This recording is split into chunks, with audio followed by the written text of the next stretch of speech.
नमस्कार।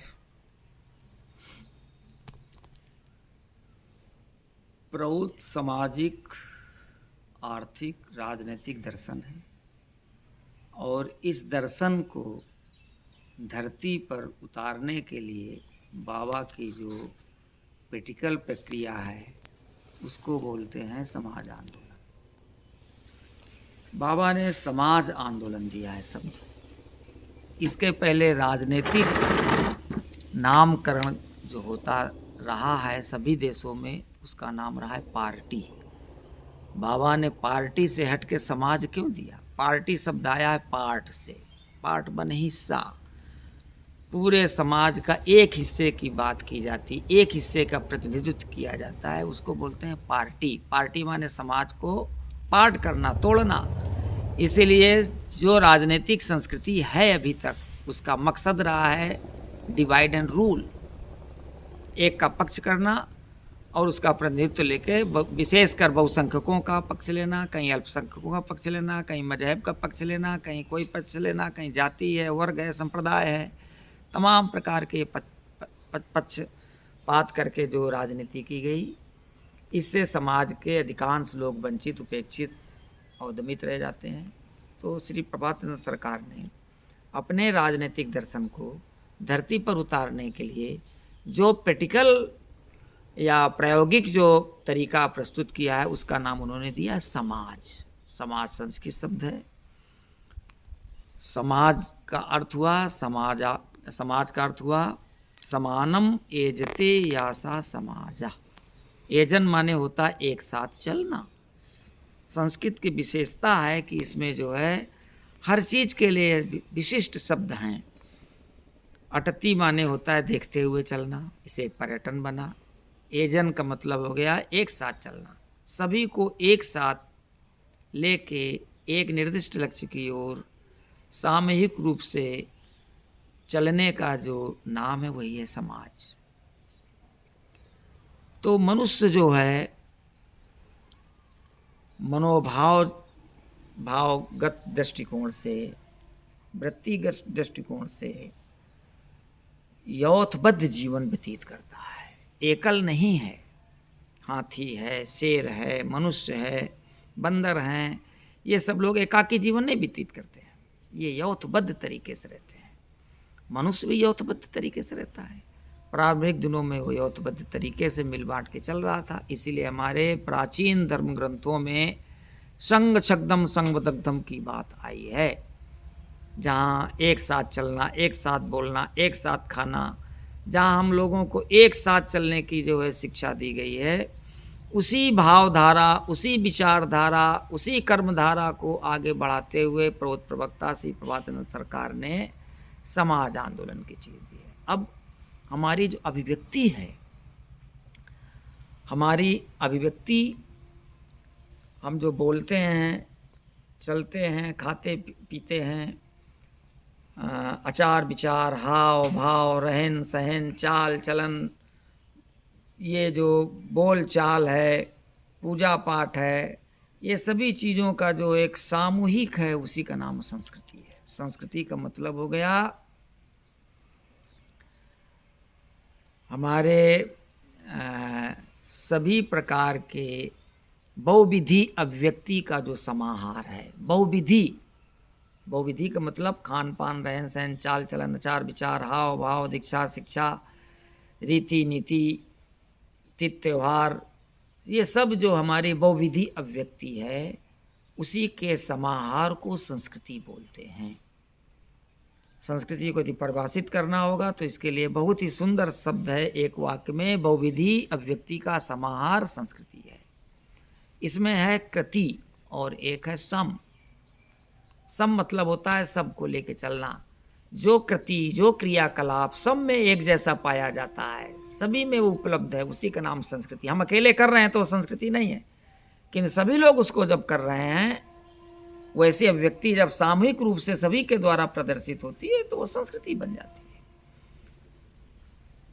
तो सबको एक साथ ले चलने के लिए हमारी सांस्कृतिक शिक्षा या हमारी सांस्कृतिक उन्नति अति आवश्यक है।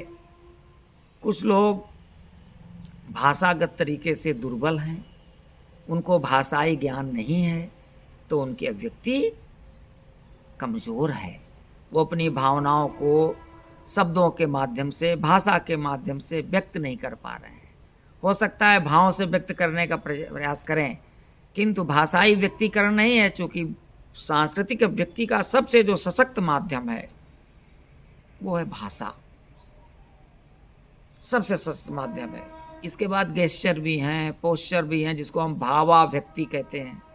किंतु वो भावाभिव्यक्ति जो है को समझने के लिए सामने वाले व्यक्ति को भी भाव उन्नत होना होगा, तब वो भावाभिव्यक्ति समझ पाएगा, नहीं तो समझ ही नहीं पाएगा। इसीलिए जो नृत्य है वो भावाभिव्यक्ति का एक जो है बहुत ही शास्त्रीय विधान है। संगीत भी भावाभिव्यक्ति है। तो जब ये सांस्कृतिक उन्नति होती है तब जो है समाज मानसिक रूप से उन्नत होता है, क्योंकि मानसिक उन्नति का मतलब है हम अपने भावों को खुल के सही एवं सटीक रूप से व्यक्त कर सकें। यदि हम व्यक्त नहीं कर पा रहे हैं, भाषाई अवदमन है, भाषा पर की उन्नति नहीं हुई है, भाषा पर जो है एक प्रकार का उपेक्षित भाव है प्रशासन, शासन और व्यवस्थापकों के तरीके से, तो हमारा मन कुंठित हो जाएगा, दमित हो जाएगा। और ये कुंठित और दमित मन जिसके पास है उसकी मानसिक उन्नति संभव नहीं है।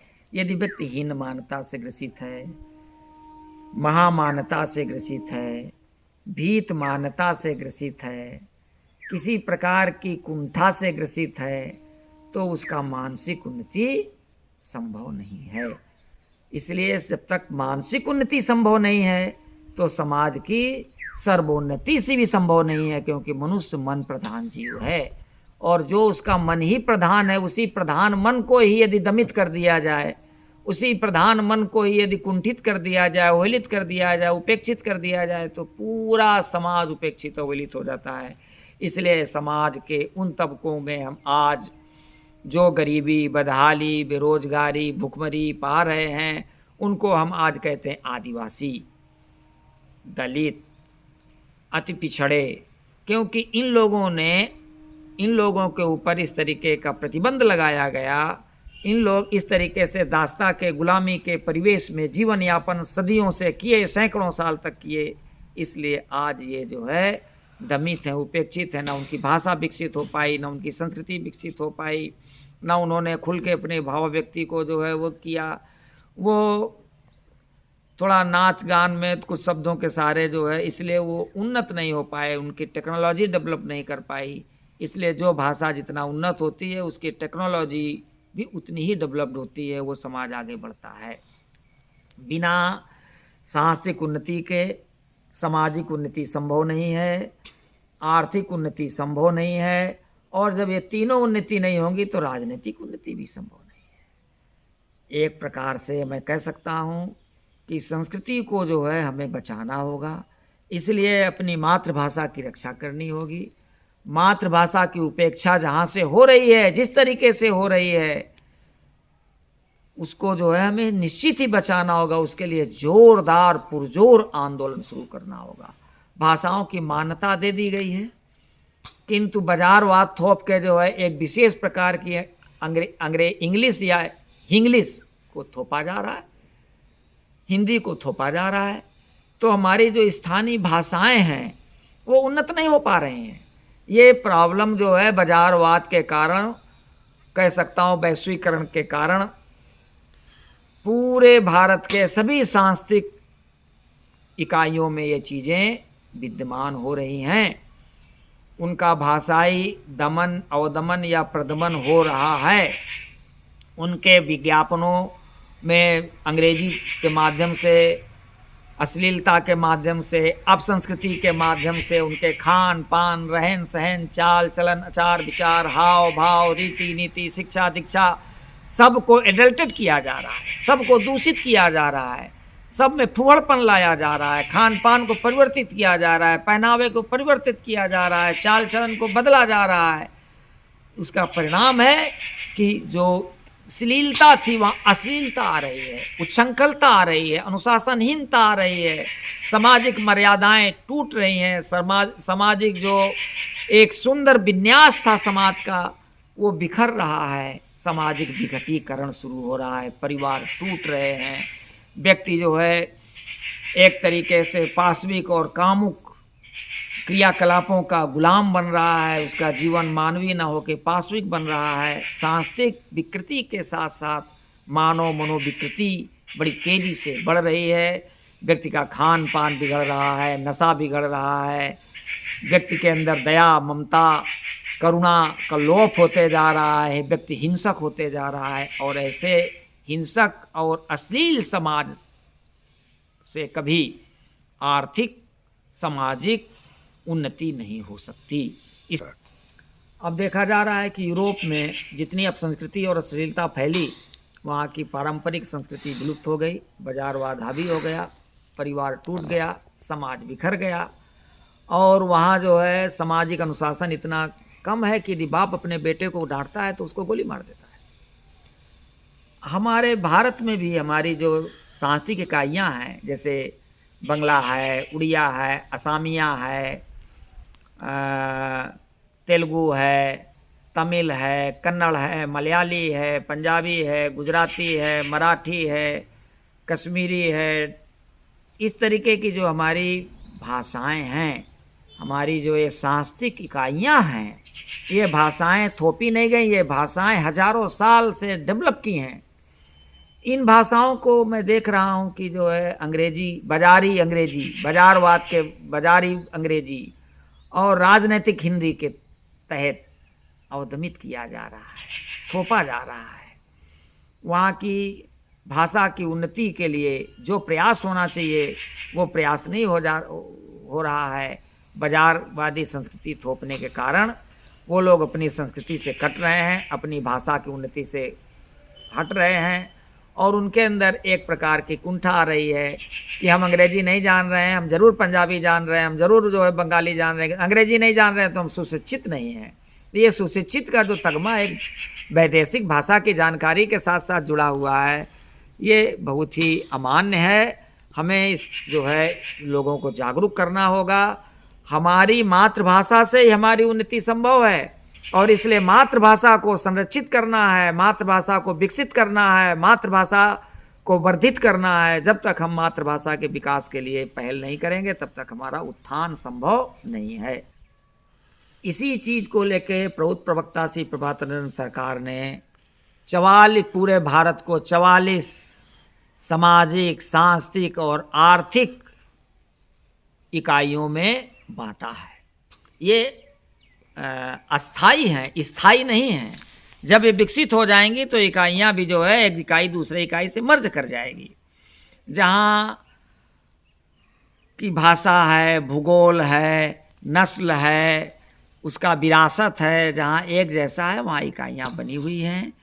अब हमें करना होगा कि हमें वहाँ के साधन संसाधन और वहाँ की विरासत को जो है उन्नत करने के लिए बाहरी जो सांस्कृतिक आक्रमण हो रहा है, बाहरी जो आर्थिक आक्रमण हो रहा है, क्योंकि अर्थ के लुटेरे, आर्थिक लुटेरे, या कहेंगे वित्त दस्यु, उसके लिए उचित शब्द होगा संस्कृत में वित्त दस्यु, पैसे को लूटने वाली कंपनियां, पूंजीपति लोग, वो लोग जो है अपने आर्थिक उन्नति के लिए, अपने पैसे के लोभ के लिए वहाँ की सांस्कृतिक अवदमन करते हैं, कुंठित करते हैं। इसलिए पूरी शिक्षा व्यवस्था अंग्रेजी प्रस्त हो गई, अंग्रेजी कल्चर हावी होते जा रहा है। अंग्रेजी बोलचाल में इस तरीके का होने के कारण जो है व्यक्ति का स्थायित्व, व्यक्ति का जो स्थानीय लगाव है उससे व्यक्ति कटते जा रहा है, अपनी संस्कृति से कटते जा रहा है। तो एक समाज आंदोलन होगा जहाँ की भाषा की उन्नति की बात होगी, बाजारी भाषा पर रोक लगेगी, अब संस्कृति पर रोक लगेगी, महिलाओं पर जो प्रदर्शन हो रहा है, महिलाओं के लेके अश्लील प्रदर्शन हो रहा है, महिलाओं को लेके जो एक प्रकार के कह सकते हैं कि अवदमन हो रहा है, उस पर भी रोक लगेगी। अरे पुरुष के पहनावे में महिला का चित्र देने की क्या जरूरत है विज्ञापन में? इस तरीके का विज्ञापन देके हम मानसिक रूप से समाज को पतित कर रहे हैं, हम अपनी संस्कृति से हट रहे हैं, अश्लीलता का बढ़ावा दिया। इस अपसंस्कृति को या बाजारी संस्कृति को रोक लगाने के लिए एक समाज आंदोलन व्यापक रूप से चलाना होगा और खुल के हमारे बुद्धिजीवी लोग, शिक्षाविद लोग, संस्कृतिविद लोग, लोक कलाकार, लोक गायक, लेखक, साहित्यकार, इन सब लोगों को आगे आना होगा। अन्यथा हमारी जब संस्कृति समाप्त हो जाएगी तो हमारी सभ्यता भी समाप्त हो जाएगी, हमारा जीवन पाशविक हो जाएगा। जिस तरीके से यूरोप के लोगों में ईट ड्रिंक और मैरी की संस्कृति है, उसी तरीके से हमारी संस्कृति भी बन जाएगी। हमको अपनी विरासत को बचाना है तो अपनी संस्कृति को बचाना है, अपनी संस्कृति को बचाना है तो अपनी भाषा को बचाना है, अपनी भाषा को बचाना है तो हमको अपने रीति रिवाज को भी बचाना है। हम यदि इसको नहीं बचाएंगे तो हम जो है उच्छृंखल हो जाएंगे, उद्दंड हो जाएंगे और सभी प्रकार का सामाजिक अनुशासन विलुप्त हो जाएगा, हम पाशविक हो जाएंगे। इसलिए हमारी अपील है कि आप सभी लोग समाज आंदोलन में खुल के हिस्सा लें। समाज आंदोलन का पहला पदक्षेप सांस्कृतिक आंदोलन है, सोशियो कल्चरल मोमेंट है, फिर सोशियो इकोनॉमिक मोमेंट है, फिर सोशियो पॉलिटिकल मोमेंट है। मैं चाहूँगा कि आप क्रम वाइज जो है एक एक मोमेंट पर कंधे से कंधा मिलाकर आगे बढ़ें और पूरे भारत की सभी सांस्कृतिक कड़ियों को एक साथ जोड़ के एक सुंदर श्रृंखला का निर्माण करें, जिससे हमारा भारत एक सुंदर और उन्नत बन सके। धन्यवाद, नमस्कार।